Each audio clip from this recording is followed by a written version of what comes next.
ॐ हरिः ॐ श्री गुरुभ्यो नमः। हरिः ॐ। ॐ शन्नो मित्रः शं वरुणः शन्नो भवत्वर्यमा शन्न इन्द्रो बृहस्पतिः शन्नो विष्णुरुक्रमः। नमो ब्रह्मणे नमस्ते वायो त्वमेव प्रत्यक्षं ब्रह्मासि त्वमेव प्रत्यक्षं ब्रह्म वदिष्यामि ऋतं वदिष्यामि सत्यं वदिष्यामि तन्मामवतु तद्वक्तारमवतु अवतु माम् अवतु वक्तारम्। ॐ शान्ति शान्ति शान्तिः। ॐ सहनाववतु सहनौ भुनक्तु सह वीर्यङ्करवावहै तेजस्विनावधीतमस्तु मा विद्विषावहै। ॐ शान्ति शान्ति शान्तिः।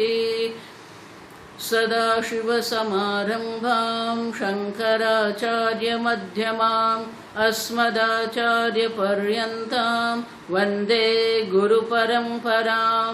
श्रुतिस्मृतिपुराणानाम् आलयं करुणालयं नमामि भगवत्पादं शङ्करं लोकशङ्करं शङ्करं शङ्कराचार्यं केशवं बादरायणं सूत्रभाष्यकृतौ वन्दे भगवन्तौ पुनः पुनः।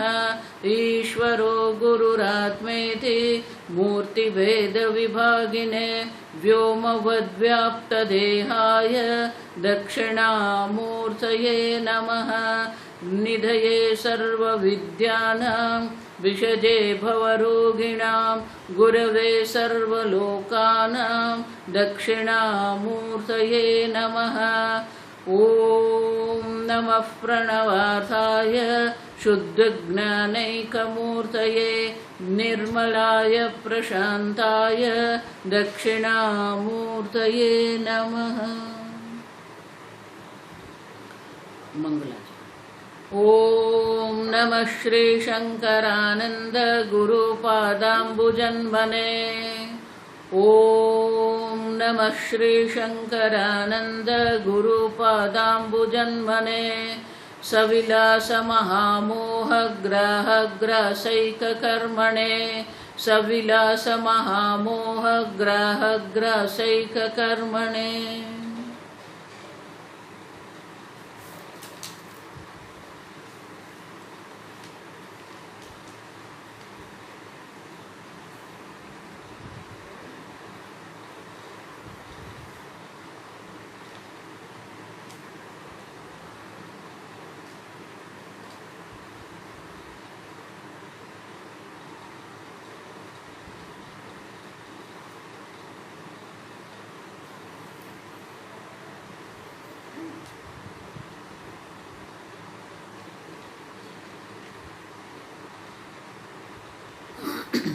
श्लोक नंबर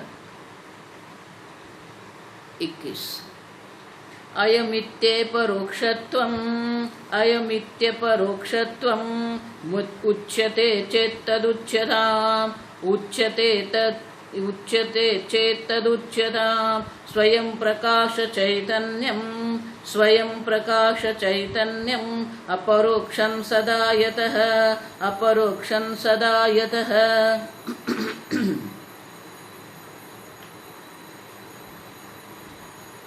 अयमिति पद प्रयोगस्य अभिप्रायंतरम। अद्य अयम शब्द का अर्थ क्या है? जब श्रुति माता कहती है अयम अयमस्मीति, तो अयम शब्द का अर्थ क्या है? अब देखो, तो कहते हैं अयमिति अपरोक्षत्वमुच्यते। अयम शब्द का अर्थ जो है वो प्रत्यक्ष नहीं करना है, अपरोक्षत्वम, क्योंकि आत्मा जो है वो तो साक्षात अपरोक्षात्मा। देखो 3 शब्द है, प्रमाण की दृष्टि से अगर हम विचारते हैं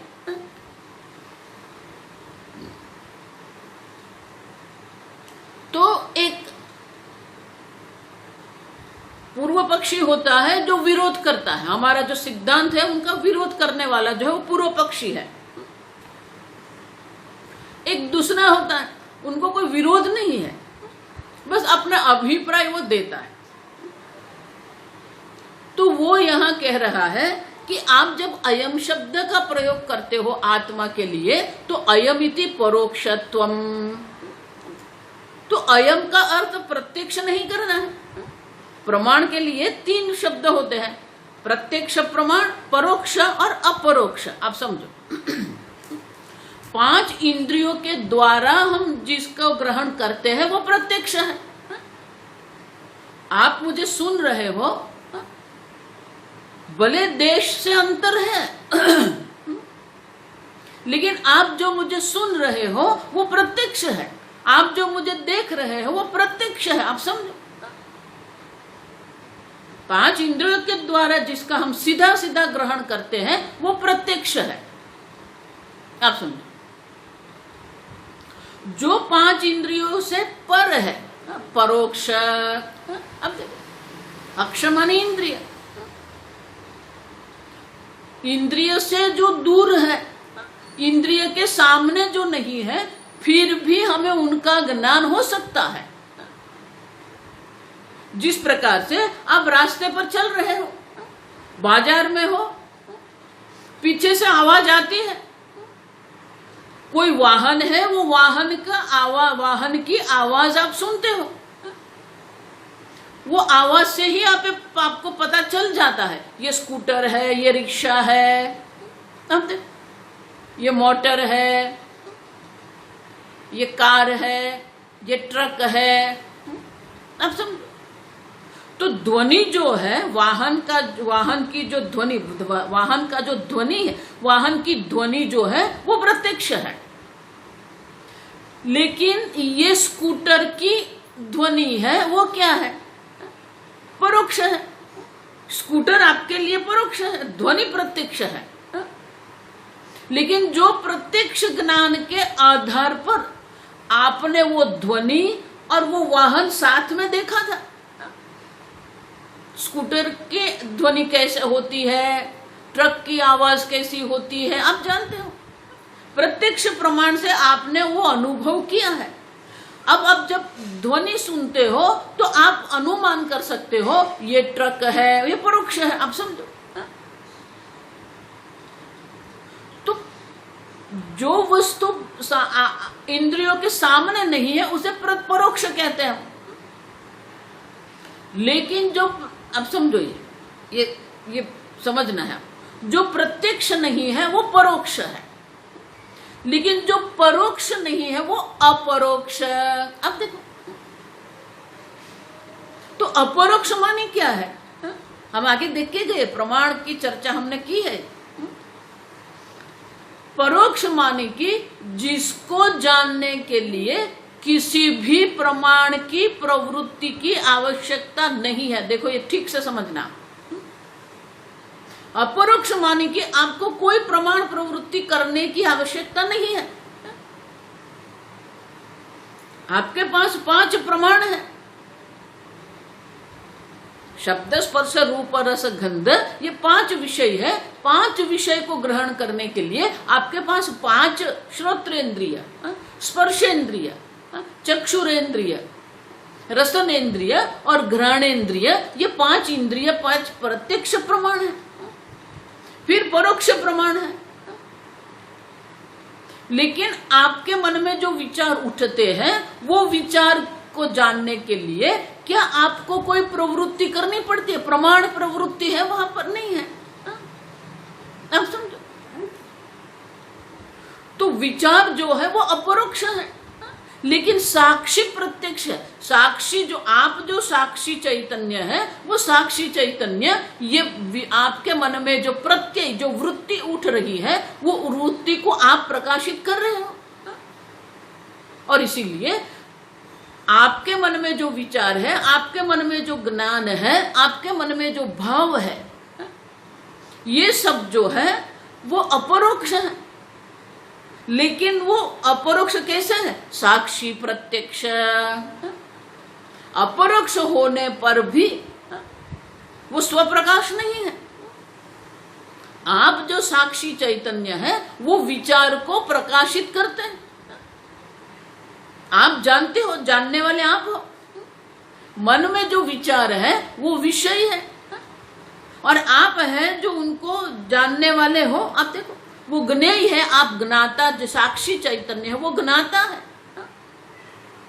और इसीलिए मन में जो विचार है उनके लिए कोई प्रवृत्ति प्रमाण का प्रयोग करने की आवश्यकता नहीं है। और इसलिए मन में जो विचार है, ज्ञान है, भाव है, वो अपरोक्ष है। लेकिन वो साक्षी प्रत्यक्ष है, आप समझो। लेकिन जो साक्षी चैतन्य है, वो साक्षी चैतन्य क्या है? अपरोक्षमिति। अब देखो, इसीलिए विचार को साक्षी प्रत्यक्ष कहते हैं और जो साक्षी चैतन्य जो है उनको साक्षात अपरोक्ष आत्मा। अब देखो मैं बार बार ये कह रही हूं, मैं हूं जो है ना, किसी को भी कहने की आवश्यकता नहीं है। सब जानते हैं मैं हूं। अब देखो किसी को भी ऐसा कहने की आवश्यकता है ही नहीं। अब देखो मैं हूं, आप समझ, तो मैं हूं है वो अपरोक्ष है, आप समझ। और इसलिए कहते हैं अयम अस्मि, अस्मि मानी मैं, अहम। वो जो अहम है वो क्या है? अयमिति। अब देखो अपरोक्षत्वम उच्यते। अयम शब्द के द्वारा जो हमें श्रुति माता कह रही है, तो अयम शब्द के द्वारा अपरोक्ष आत्मा की बात कर रही है श्रुति। तो अगर आप कहते हो, आप समझो, ये पूर्व पक्षी नहीं, एक देशी है, वो अपना एक अभिप्राय दर्शाता है, उनको किसी भी पक्ष से कोई संबंध नहीं, वो एक देशी है। तो वो कहता है अयमिति अपरोक्षत्वम उच्यते। श्रुति माता जब अयम शब्द का प्रयोग कर रही है तो वो अपरोक्ष आत्मा की बात कर रही है श्रुति माता। इति चेत, अगर आप ऐसा कहते हैं, तद उच्यताम, तो हम ये कहते हैं आपको उच्चतम, भले कहे वो। अयम शब्द के द्वारा श्रुति माता अपरोक्ष आत्मा की बात कर रही है, वो भले कहती है। क्यों? क्योंकि स्वयं प्रकाश चैतन्यम अपरोक्षम सदा यतः यतः। क्योंकि जो आप जो अपरोक्ष चैतन्य आत्मा है वो तो सदा कैसे है? अपरोक्ष ही है। आप समझो, आप है इसके जानने के लिए कोई प्रमाण की प्रवृत्ति आवश्यक है ही नहीं। और इसलिए कहते हैं अगर आप चेत मानी, अगर आप कहते हो कि अयम शब्द के द्वारा अपरोक्ष आत्मा की बात हो रही है, तो भले श्रुति माता वो कहती कि स्वयं, क्योंकि आत्मा क्या है? स्वयं प्रकाश है। देखो ये समझो, आप जो है वो अपरोक्ष चैतन्य स्वरूप है। और चैतन्य शब्द के साथ में दो शब्द और आ ही जाते हैं। आप स्वतः सिद्ध है और आप स्वप्रकाश है। देखो ये बहुत सारे ऐसे शब्द हैं जो आपके मन में स्पष्ट होना चाहिए। आप अगर सोच रहे हो ऐसे ही गुरु जी की कृपा हो जाएगी और मुझे ज्ञान हो जाएगा, मुझे मोक्ष मिल जाएगा, ईश्वर की कृपा भी है, गुरु की कृपा भी है। आप समझो, इतने मात्र से आपको ज्ञान होने वाला नहीं है। आप समझो ठीक से, नायमात्मा प्रवचने न लभ्य। प्रवचन करने मात्र से, न बहुधा श्रुते, न बहुत श्रवण करने से भी ज्ञान नहीं हो, आत्मा की प्राप्ति नहीं होगी। आप समझो, नायमात्मा प्रवचने न लभ्य, न बहुना श्रुते न मेधया। बहुत सारे ग्रंथ आपने कंठस्थ करके रखे हैं, फिर भी आपको ये ब्रह्म ज्ञान होने वाला नहीं है, ये आत्मा की प्राप्ति नहीं होगी। अब क्यों? क्योंकि ईश्वर कृपा हो सकती है आप पर, गुरु कृपा हो सकती है, लेकिन जो मुख्य है वेदांत में तत्व ज्ञान, ब्रह्म ज्ञान प्राप्ति के लिए जो मुख्य कृपा है वो क्या है? वो आत्मा कृपा है। आप समझो, आप अपने पर कृपा कर रहे हो कि नहीं? अब देखो, आप अपने पर दृष्टि कर रहे हो कि नहीं? आप समझो, और वो आत्म कृपा जो है वो आत्म कृपा से ही, आप समझो, आपको ब्रह्म ज्ञान हो सकता है। स्वामी जी हमेशा कहते थे कि आप अपने बारे में क्या सोचते हो, आप अपने को कैसे समझते हो, आपकी दृष्टि क्या है। कल मैंने कहा ना, ये वेदांत दृष्टि है, आपकी दृष्टि क्या है। गुरु की दृष्टि तो श्रेष्ठ है, शास्त्र की दृष्टि भी श्रेष्ठ है, ईश्वर की दृष्टि भी श्रेष्ठ ही है, लेकिन आपकी दृष्टि क्या है। आप सब महाराज श्री इसलिए हमेशा कहते हैं, ये संपूर्ण संसार जो है ना, ये संपूर्ण संसार जो है वो स्वयंवर है, जीव का स्वयंवर है। पहले जो राजा महाराजा थे वो अपने राजकुमारी के विवाह के लिए स्वयंवर करते थे। अब समझो, उनको विकल्प देते थे किस प्रकार के राजकुमार से उनको विवाह करना है। आप समझो, वो स्वयंवर में अनेक राजकुमार को आमंत्रण देते थे, और वो जो राजकुमारी होती है उनकी जो सखी होती है, वो सखी एक एक राजकुमार की विशेषता का वर्णन करती है। ये राजकुमार है, ये देश का है, अब ये उनकी विशेषता है। अब तो स्वयं अपना वर जो है, अब देखो, वरण माने कि आपको पसंद करना है। राजकुमारी स्वयं अपने जीवन साथी के वो साथी चुनती थी।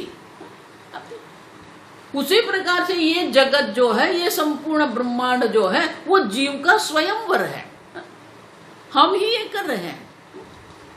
महाराज श्री हमेशा कहते हैं, अनेक प्रकार की योनियों को हम माला पहना के आए, कुत्ते बन के भी हम आए हैं, इंद्र बन के भी हम आए हैं, क्या क्या नहीं बन के हम आए, अब मनुष्य बन के आए हैं।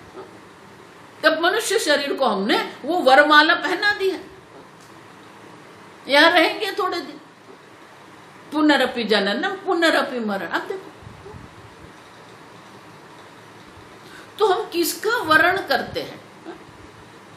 भगवान ने तो हमें स्वतंत्र संकल्प शक्ति दे दी है, विकल्प है हमारे सामने।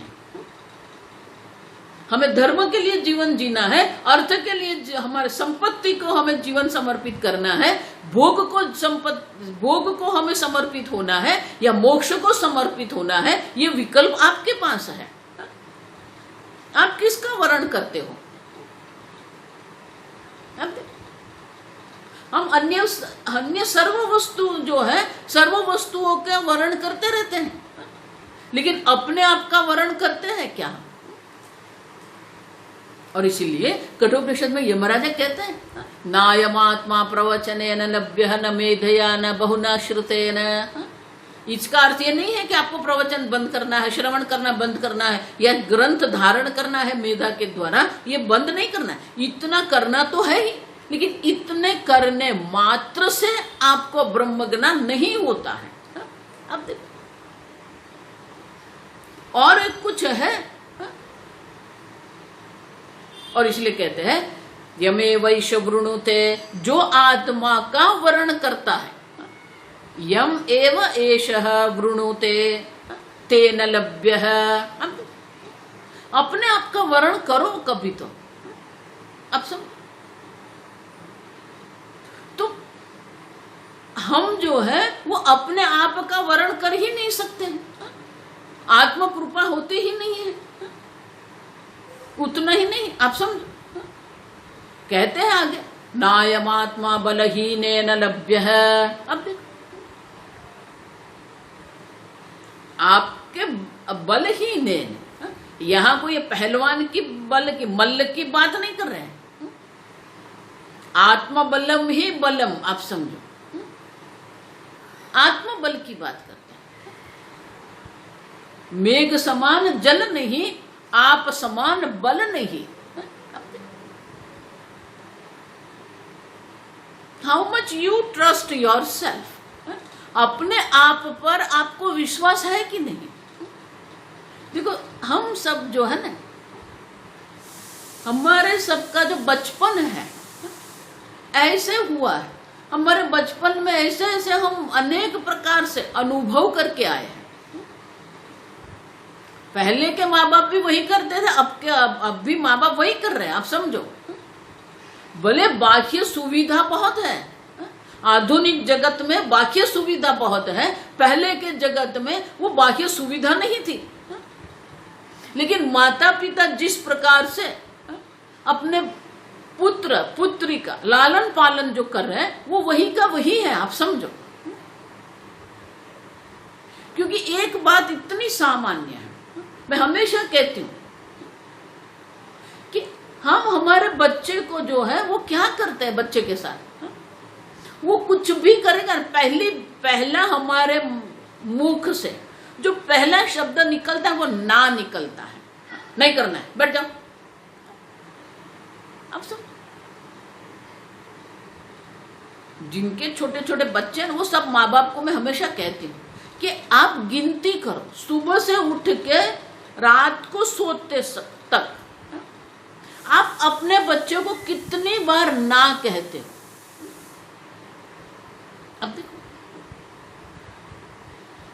हर एक वो खेलने अभी नहीं खेलना है, क्यों मना कर रहे हो इतना। अब देखो, हमारा भी यही हाल था, हमको भी हर एक बात पर ना ना ना ना ही करते रहते हैं। अब सब तो ये ना सुन के हमारे मन में ऐसा आ गया है कि मैं जो निर्णय करता हूं या मुझे जो करना है वो योग्य नहीं है, तो हमारा आत्मबल बना ही नहीं है। हम अपना निर्णय कर ही नहीं सकते, क्योंकि अन्य के निर्णय पर ही हम चलते हैं, अन्य को निर्णय को ही हमें योग्य मानना है। अब देखो, तो आत्मबल माने कि अपने आप पर आत्मविश्वास है कि नहीं, आत्मसम्मान है कि नहीं। आप समझो, आत्मा तो साक्षात अपरोक्ष है ही, लेकिन आपकी दृष्टि यमे वैश्य वृणुते, जो आत्मा का वर्ण करता है उनको आत्मा की प्राप्ति होती है। आप समझो, और श्रुति माता तो बहुत सुंदर कहती है, अगर आपने आत्मा का वर्ण कर लिया तो आत्मा स्वयं अपना स्वरूप आपके सामने प्रकट कर देता है। अब देखो वाक्य, यमे वैश्य वृणुते तेन लभ्य है तस्य एष आत्मा विवृणुते तनुगुम स्वाम स्वाम तनु। अपना स्वरूप जो है आत्मा स्वयं विवृणुते खुला कर देता है, प्रकट कर देता है। आप सब अब दृष्टि तो करो अपने आप पर। देखो, इसलिए मैं बार बार कहती हूं, अपने आप के साथ बैठो, 10 मिनट आप बैठो अपने, कुछ नहीं करना है, न भक्ति करनी है, न ज्ञान है, न चिंतन है, न जप है, तो कुछ नहीं, अपने साथ बैठो। हमको सबके लिए समय है, अपने आप के लिए कोई समय है ही नहीं। ये करते हैं, वो करते हैं, इससे साथ बात किया, वहां गए, ये भोजन किया, वो भोजन किया। इसलिए देखो, ध्यान की मेरी व्याख्या ये है कि you give an appointment to yourself. अपने आप को तो एक मुलाकात दे दो, अपने आप के साथ तो बैठो।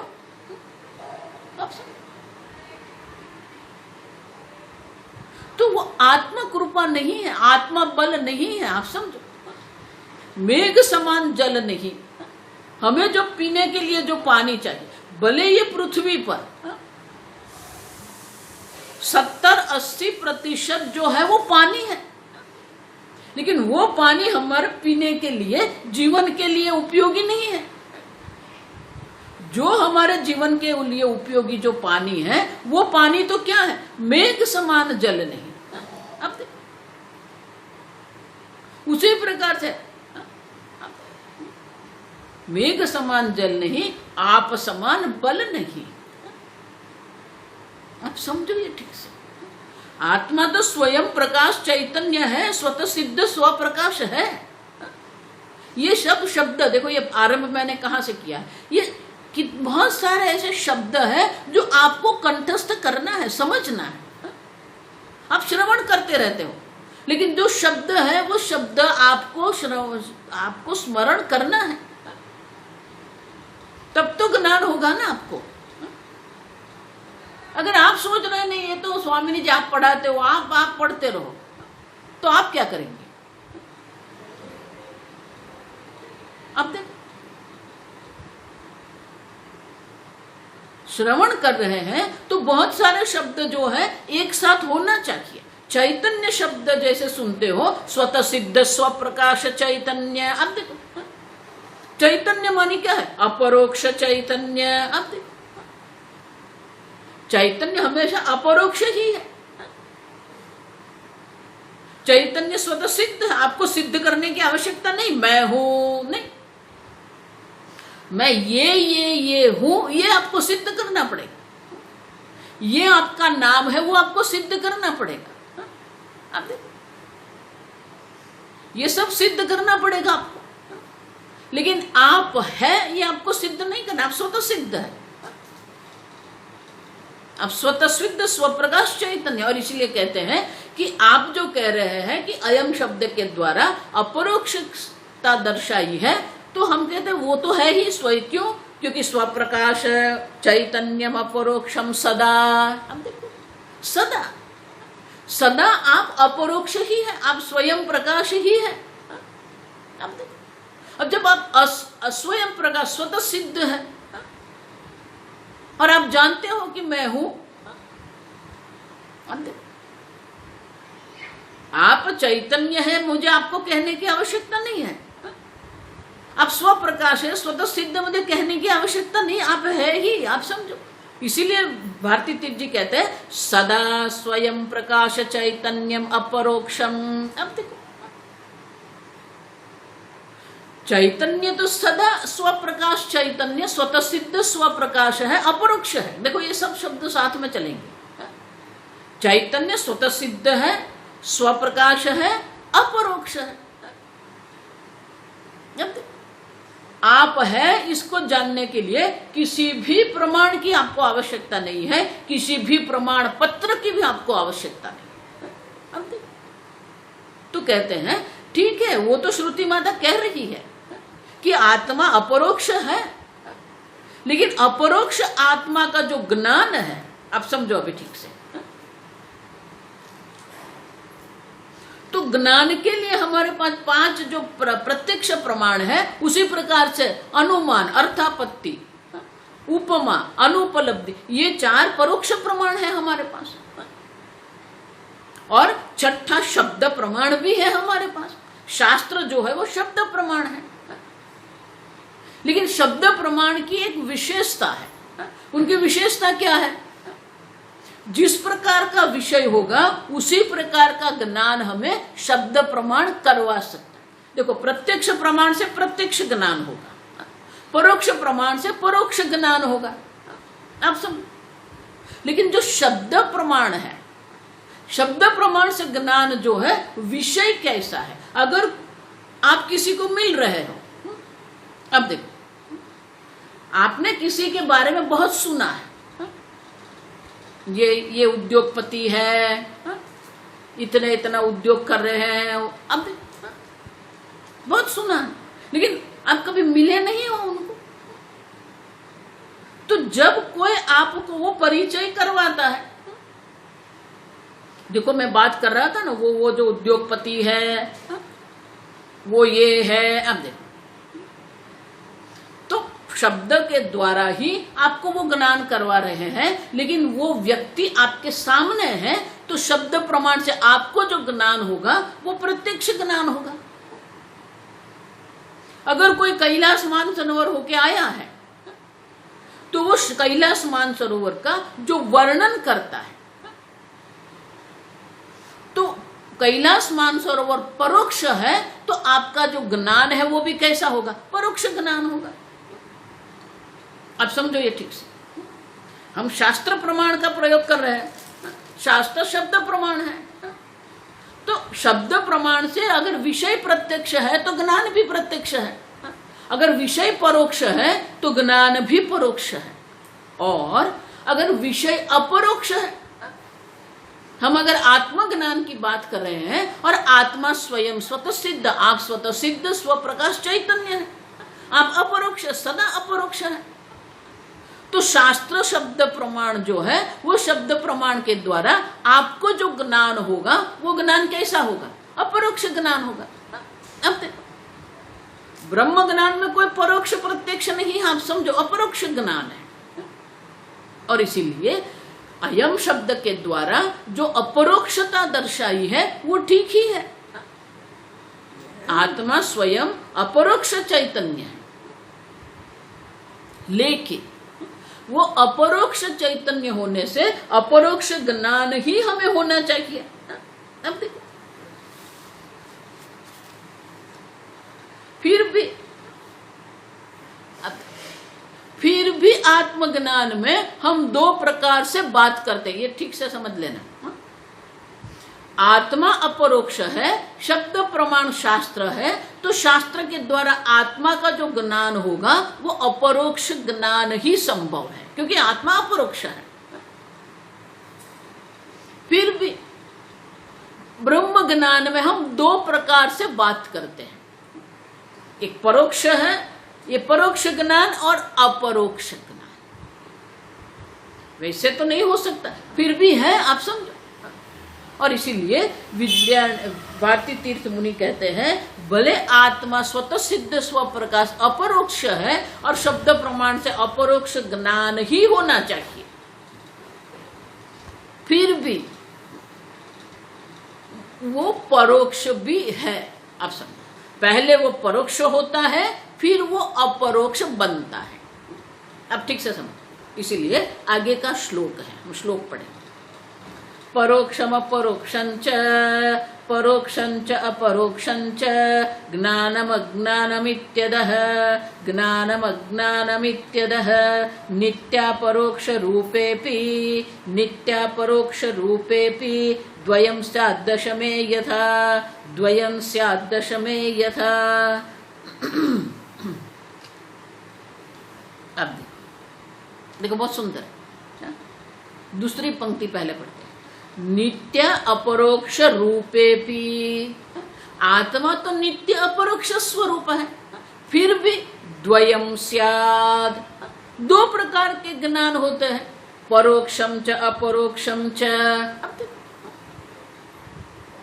आत्मा अपरोक्ष नित्य अपरोक्ष होने पर भी आत्मा के बारे में दो प्रकार के ज्ञान संभव है, परोक्षम च अपरोक्षम च।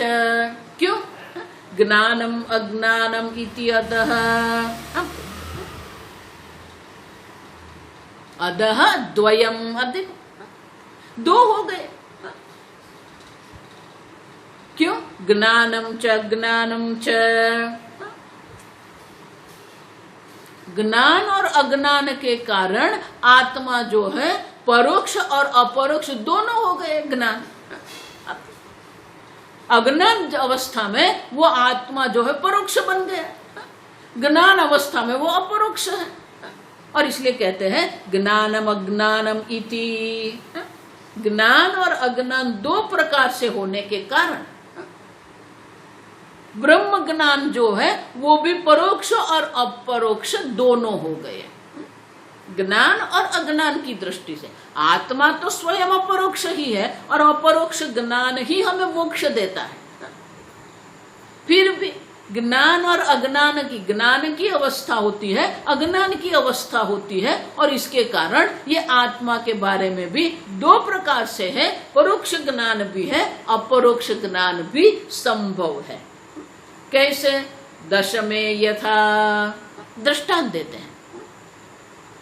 दशमे यथा, आप देखो जिस प्रकार से दशमः, आप देखो दशमे, देखो बहुत प्रसिद्ध कथा है। 10 ब्रह्मचारी थे, आश्रम में गुरु जी के साथ रहते थे। अब एक मास में अनेक अनध्ययन दिन होते हैं। देखो अभी जो है वो हम क्या कहते हैं, संडे, हॉलीडे, ये प्रदेश के लोग ये रख के गए हैं।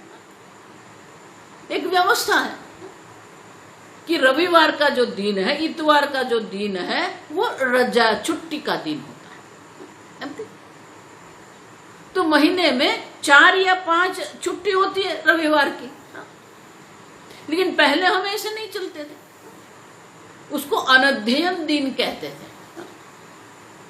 त्रयोदशी, अमावास्या, प्रतिपदा। अब त्रयोदशी का दिन जो होता है वो अनध्ययन दिन होता है, अमावास्या का दिन जो होता है वो अनध्ययन दिन होता है। प्रतिपदा माने कि पूर्णिमा के बाद जो आती है वो प्रतिपदा कहते हैं, वो अनध्ययन दिन होता है। अब समझो, तो ऐसे अनध्ययन दिन होते हैं। तो एक दिन ये अनध्ययन दिन था, तो आश्रम में जो सब कुछ करना था, सफाई करना है, भोजन बनाना है, ये सब जो कर दिया। और शास्त्र अध्ययन करना नहीं था क्योंकि अनध्ययन दिन था। तो जो ब्रह्मचारी शिष्य लोग थे, उन लोगों ने गुरुजी से प्रश्न किया, गुरुजी ये हम यहाँ तो ये जंगल में यहाँ तो हम बहुत घूमते हैं कि नदी के उस पार क्या है हमने कभी नहीं देखा है।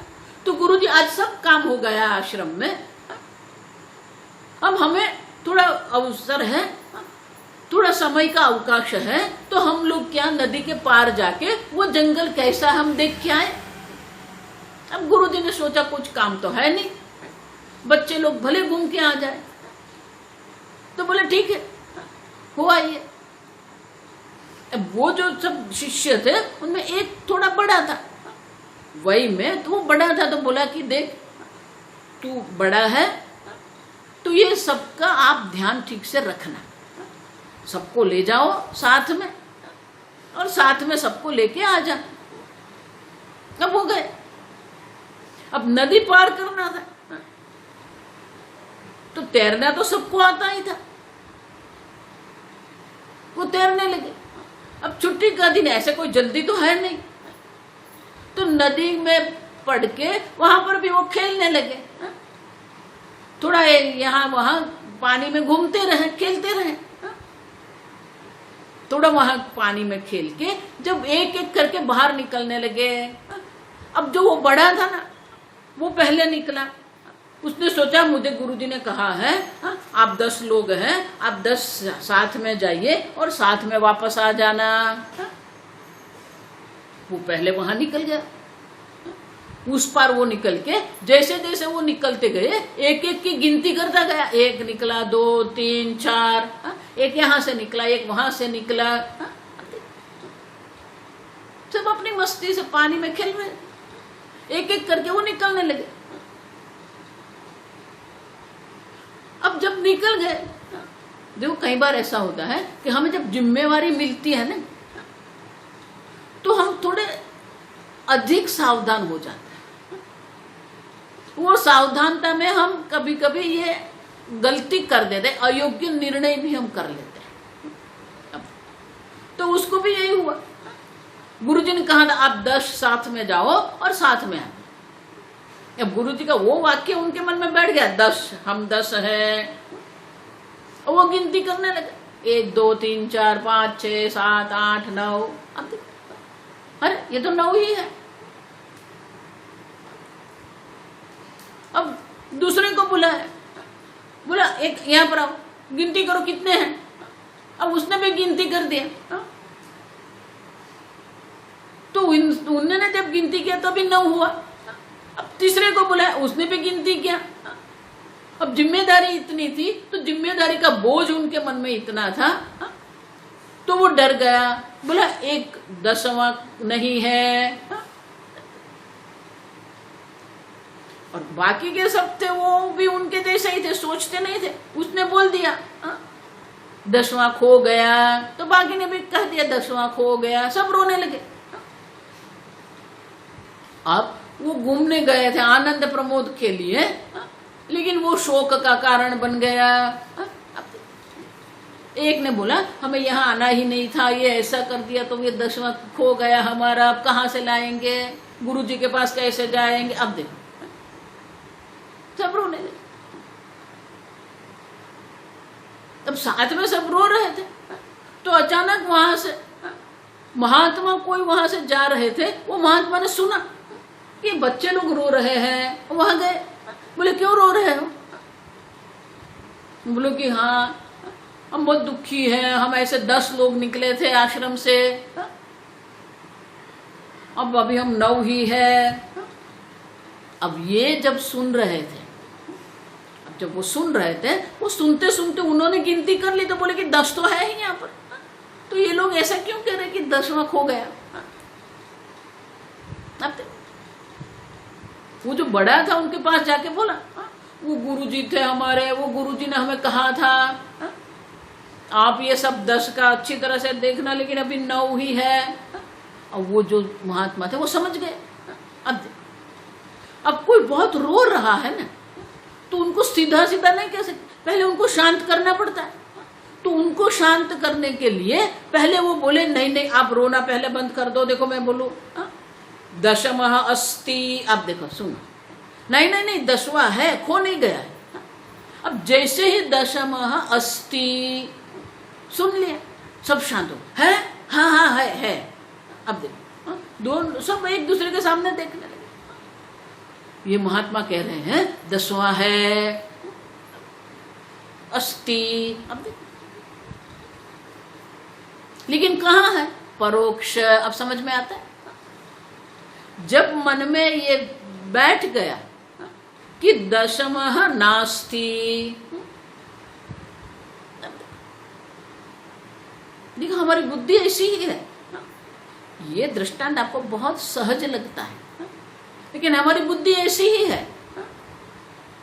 एक बात पर हम ऐसे अटक जाते हैं ना, फिर वहां से आगे निकलते ही नहीं। पहले वो रेकॉर्ड आती थी, सुई घूमती थी और आवाज निकलती थी। तो कई बार ऐसा होता था कि वो जो रेकॉर्ड पर जो लाइन बनाई हुई थी, रेखा होती है, अब उसमें थोड़ा सा एक खड्डा हो जाता है, तो वो सुई वहां बैठ जाती है। अब खड्डा होने से क्या होता है, वो छोटा सा होता है, लेकिन सुई उसमें बैठ जाती है। अब सुई आगे नहीं बढ़ सकती, तो वो जो शब्द वहां पर था वही होता रहता है, अपने अपने अपने अपने। अब देखो वो सुई आगे नहीं बढ़ती। हमारी बुद्धि भी ऐसी ही, आप समझो, एक बात पर अटक गई, वो अटक गई, आगे नहीं चलेगी। अब समझो 10वां नास्ति, एक बार बुद्धि में आ गया 10वां नहीं है, खो गया। अब एक बार ये सोच मन में आ गई, सब रोने लगे। अब वो महात्मा ने कहा नहीं नहीं 10वां है हाँ है, कहा यहाँ ही है। अब देखो तो 10वां है, 10वां अस्ति, ये परोक्ष ज्ञान है, क्योंकि अभी किसी ने 10वां को देखा नहीं है, परोक्ष है। अब देख, तो वो जो बड़ा था, सच्ची में बाबा जी सच्ची में हाँ है, कहाँ है बताओ? बोले सब लाइन में खड़े, तू मेरे पास खड़ा रह जा। तो वो जो बड़ा था वो महात्मा के पास खड़ा रह गया, बाकी सबको खड़ा कर दिया। बोले जब गिनती करो, 1 2 3 4 5 6 7 8 9। अब तूने देखो 9 ही है, नहीं 10वां त्वमसि। अब देखो तत्त्वमसि, अब देखो वही है, कोई फर्क नहीं है। अब जब पहले कहा 10वां अस्ति, वो परोक्ष ज्ञान है, लेकिन जब कहा 10वां त्वमसि, तू 10वां है, अब देखो तो वो अपरोक्ष ज्ञान है, वो परोक्ष नहीं है, क्योंकि वो स्वयं है। अब देखो, और इसीलिए कहते हैं 10 में यथा, जिस प्रकार से जब 10वां कौन है नहीं जानते थे, तो वो 10वां जो है परोक्ष है, लेकिन जब जान लिया 10वां मैं हूं, तो वो अपरोक्ष ज्ञान है। आप समझे ठीक से? जब तक मैं हूं नहीं जानते, तब तक वो परोक्ष ही रहेगा। देखो इसलिए वेदांत में जब पहली बार लोग आते हैं, फिर ये आत्मा शब्द सुनते हैं, ब्रह्म शब्द सुनते हैं, चैतन्य शब्द सुनते हैं, स्वतः सिद्ध, ये सब शब्दावली जो है नई शब्दावली है। तो ये शब्दावली जब वो सुनते हैं तो उनको बहुत नया नया लगता है। अब कई लोग मुझे, स्वामी जी आप ये चैतन्य चैतन्य करिए, चैतन्य क्या है? अब देखो, चैतन्य भी उनके लिए परोक्ष है, आप समझो। क्यों? क्योंकि वो जानता नहीं चैतन्य का अर्थ क्या है। वो स्वयं चैतन्य है और वो स्वयं मुझे पूछ रहा है, स्वामी जी ये चैतन्य क्या होता है, ये आत्मा क्या होता है स्वामी जी? अब देखो, अज्ञान के कारण, ज्ञानम अज्ञानम इति अदः। अब देखो, ज्ञान और अज्ञान के कारण, अज्ञान के कारण जो नित्य अपरोक्ष आत्मा जो है वो तो उनके लिए परोक्ष बन गए। अब देखो, दूरम च, वो दूर हो गया। अपरोक्ष, साक्षात अपरोक्ष आत्मा होने पर भी वो तो उनके लिए बहुत दूर की बात हो गई। ये आत्मा क्या है, चैतन्य क्या है, अब देखो, ब्रह्म क्या है, अब समझ। और इसलिए कहते हैं, भारतीय तीर्थ मुनि कहते हैं, अज्ञान के कारण वो जो साक्षात अपरोक्ष है वो भी उनके लिए तो परोक्ष बन गए। और जिसको वो ज्ञान हो जाता है उनके लिए वो अपरोक्ष है। और इसलिए कहते हैं नित्य अपरोक्ष रूपे भी, नित्य अपरोक्ष आत्मा होने पर भी द्वयम स्यात् दशमे यथा, दो हो जाते हैं, परोक्षम च अपरोक्षम च। अज्ञानी के लिए वो परोक्ष है, ज्ञानी के लिए वो अपरोक्ष है। अब ठीक से समझो। तो जब तक मैं ब्रह्म स्वरूप हूं, मैं पूर्ण चैतन्य हूं, ये पूर्णता का जब तक ज्ञान नहीं होता है, ये ब्रह्मत्व का जब तक ज्ञान नहीं होता है, तब तक वो आत्मा जो है, वो ब्रह्म जो है आपके लिए परोक्ष ही है। ईश्वर भी हमारे लिए परोक्ष ही है। और हम भी भगवान को लगते हैं ऊपर वाले। ईश्वर भी हमारे लिए परोक्ष है, आत्मा भी हमारे लिए परोक्ष ही है। क्यों? अज्ञानमिति, अज्ञान के कारण। और इसलिए कहते हैं ज्ञान और अज्ञान ये दो है। अज्ञान के कारण वो परोक्ष है, ज्ञान से वो अपरोक्ष है। देखो आगे, इसलिए मैंने कहा ज्ञान होगा वो तो अपरोक्ष ही होगा। ज्ञान में परोक्ष अपरोक्ष, परोक्षता या अपरोक्षता नहीं है, आप समझना ठीक से है। अज्ञान जब तक है तब तक वो परोक्ष है, जब ज्ञान हो जाता है तो वो अपरोक्ष होता। और इसीलिए ब्रह्म ज्ञान में परोक्षता अपरोक्षता नहीं है। अब समझ, ज्ञान तो अपरोक्ष ही है। अगर नहीं है तो फिर वो अज्ञान, स्वामी जी इसलिए कहते थे, अगर आप कह रहे हो मुझे परोक्ष ब्रह्म ज्ञान हुआ है, वो भी अज्ञान ही है। आप समझो, ब्रह्म के बारे में अगर आप परोक्ष ज्ञान शब्द का प्रयोग करेंगे तो वो तो अज्ञान ही है, ज्ञान है ही नहीं। आप समझो, क्योंकि शब्द प्रमाण से आपको ज्ञान हो रहा है। और शब्द प्रमाण की विशेषता ये है कि जिस प्रकार का विषय है उसी प्रकार का ज्ञान वो दे सकता है। प्रत्यक्ष विषय का ज्ञान प्रत्यक्ष होगा, परोक्ष विषय का ज्ञान परोक्ष होगा। और आप अगर साक्षात अपरोक्ष, नित्य अपरोक्ष आत्मा है तो शब्द प्रमाण के द्वारा आपको जो ज्ञान होता है वो अपरोक्ष ही होता है, परोक्ष कभी नहीं होता है। देखो ये स्पष्ट रहना चाहिए। और इसीलिए कहते हैं जिस प्रकार से दशम की जो अवस्था, अब दशमे यथा कह दिया, बहुत संक्षेप में कह दिया दशमे यथा, तो वो दशमे यथा माने आप क्या कह रहे हो? तो आगे के श्लोक में हमें समझाते हैं। नवसंख्या हृत ज्ञानः, नवसंख्या हृत ज्ञानः, दशमो विभ्रमात् तदा, दशमो विभ्रमात् तदा, न वेत्ति दशमोऽस्मीति, न वेत्ति दशमोऽस्मीति, वीक्षमाणोऽपि तावन्नव, वीक्षमाणोऽपि तावन्नव। अब देखो, मैंने कहा एक बार हमारी बुद्धि कहीं पर अटक जाती है, क्या होता है? नवसंख्या आहृत, नवसंख्या हृत ज्ञान है, जिसका ज्ञान जो है ये नव संख्या पर अटक गया है।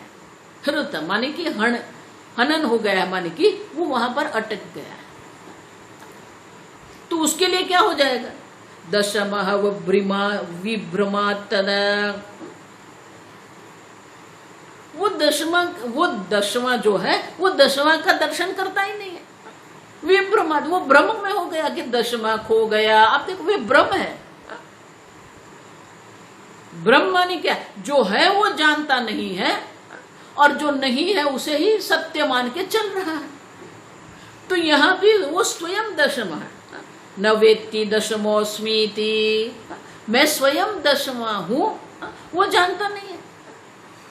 वीक्षमाणोपि, अब देखो स्वयं आपने आप को देख रहा है। मैं हूं, आप समझ गए? अभी मैं हूं वो जानता है, मानी अपना अस्तित्व वो जानता है। मैं चैतन्य वो भी जानता है, लेकिन मैं दशवा हूं, दशमः अस्मि, वो नहीं जानता। और इसीलिए अपने को दशवां न जानने के कारण क्या हो गया? विभ्रम हो गया। दशवां जो है वो खो गया। वीक्षमाणों भी, आप देखो अपने आप को वो देख रहा है, सब व्यवहार भी कर रहा है, आप देखो, लेकिन उनकी दृष्टि अपने आप पर नहीं जा रही है। वो नवसंख्या जो है वहां ही उनकी बुद्धि जा रही है। इसलिए देखो आगे प्रवचन के आरंभ में मैंने कह दिया, अपने आप पर आप दृष्टि करो। हम अपने आप पर दृष्टि करते ही नहीं। अगर हम अपने आप पर दृष्टि भी करते हैं तो वो जो अपना आप मानी क्या है? हम देह पर दृष्टि करते हैं, इंद्रिय पर दृष्टि करते हैं, मन पर दृष्टि करते हैं, बुद्धि पर दृष्टि करते हैं। अब सुन, आप अगर किसी के साथ कोई विरोध भी कर रहे हैं तो किस दृष्टि से आप विरोध कर रहे हैं? या तो देह की दृष्टि से, इंद्रिय की दृष्टि से, मन की दृष्टि से, बुद्धि की दृष्टि से आप विरोध कर रहे हैं। आत्मा तो एक ही है। आप समझ? और इसलिए कहते हैं कि हम हमारे ऊपर दृष्टि ही नहीं करें। जिस प्रकार से वो दसवां जो है वो उसको वीक्षमाणे पे, वो देख रहा है अपने आप को।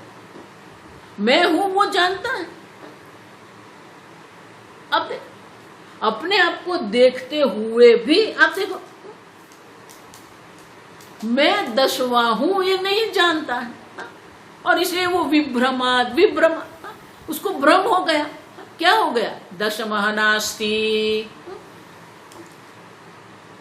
आप समझे? तो अपने आप को देखते हुए भी हम अपने आप को पूर्ण ब्रह्म स्वरूप नहीं जानते। कूटस्थ असंग चैतन्य है ऐसा हम नहीं जानते हैं। आप देखो जानते हुए भी हम नहीं जानते हैं। वीक्षमाणः अपि, हम देखते हैं कि है। आप देखो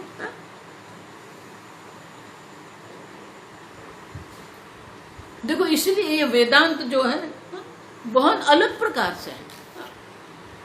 कोई सातवें आसमान की बात, हम सातवें लोक की बात हम नहीं कर रहे हैं। आप स्वयं हैं। जिसको ये परोक्ष की आदत बन जाती है ना, स्वर्ग में ऐसा है, परोक्ष की चर्चा करते हैं। हम अपरोक्ष की चर्चा करते हैं। नित्य अपरोक्षे भी, नित्य अपरोक्ष आत्मा आप स्वयं है। वीक्षमाणे भी, आप अपने आप को देख रहे हैं, आप अपने आप को जानते हो। स्वतः सिद्ध स्व प्रकाश चैतन्य आप है, फिर भी आप जानते नहीं हो।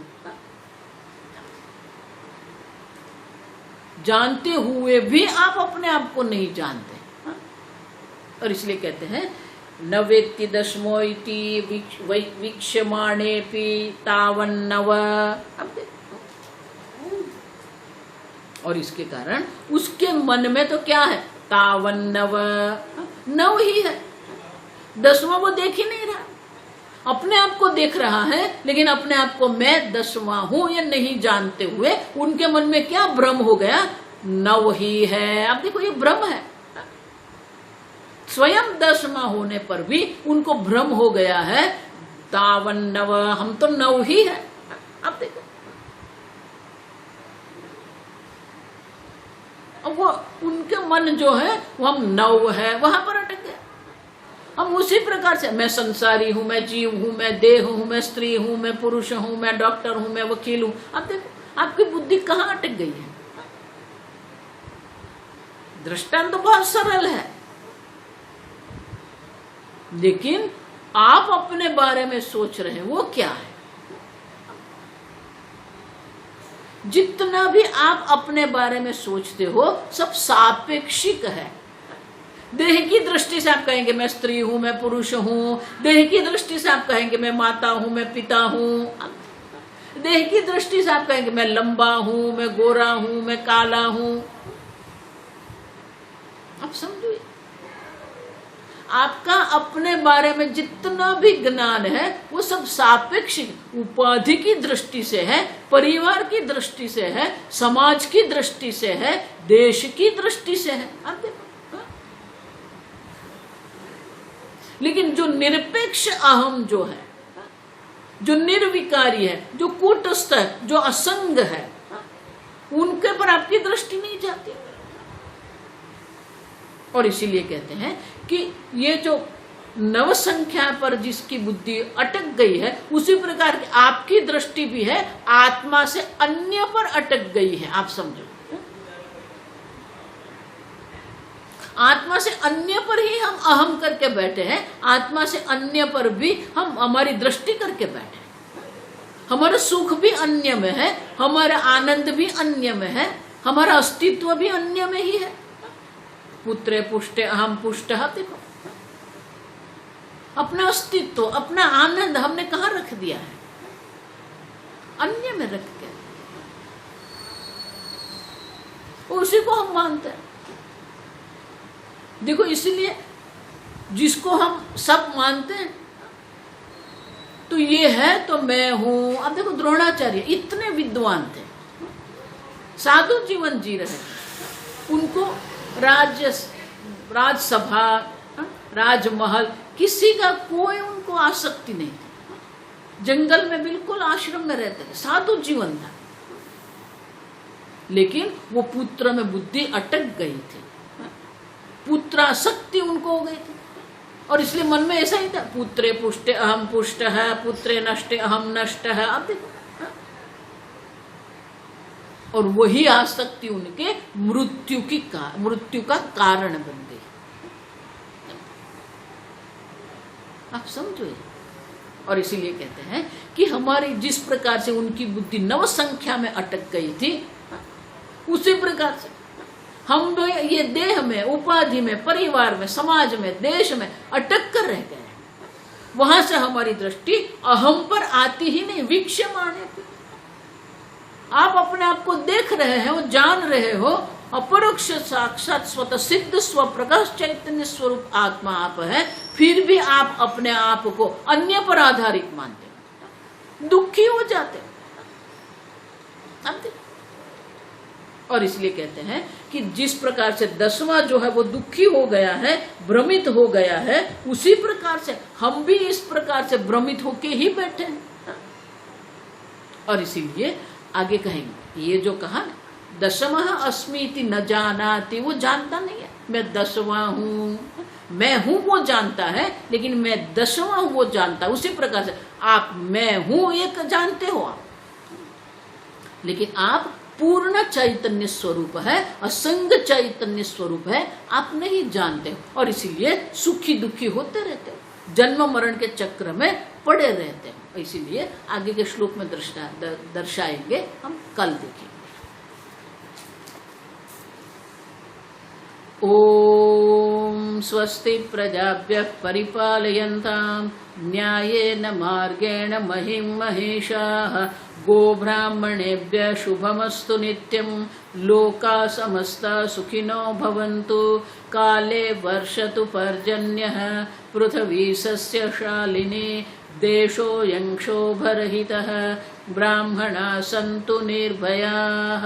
ओम सर्वेषां स्वस्तिर्भवतु, सर्वेषां शान्तिर्भवतु, सर्वेषां पूर्णं भवतु, सर्वेषां मङ्गलं भवतु, सर्वे भवन्तु सुखिनः, सर्वे सन्तु निरामयाः, सर्वे भद्राणि पश्यन्तु, मा कश्चित् दुःखभाग् भवेत्। असतो मा सद्गमय, तमसो मा ज्योतिर्गमय, मृत्योर्मा अमृतंगमय। ओम पूर्णमद पूर्णमादाय पूर्णमिदं पूर्णात् पूर्णमुदच्यते पूर्णस्य पूर्णमादाय पूर्णमेवावशिष्यते। ओम शांति शांति शांति। हरिः ओम। श्री गुरुभ्यो नमः। हरिः ओम।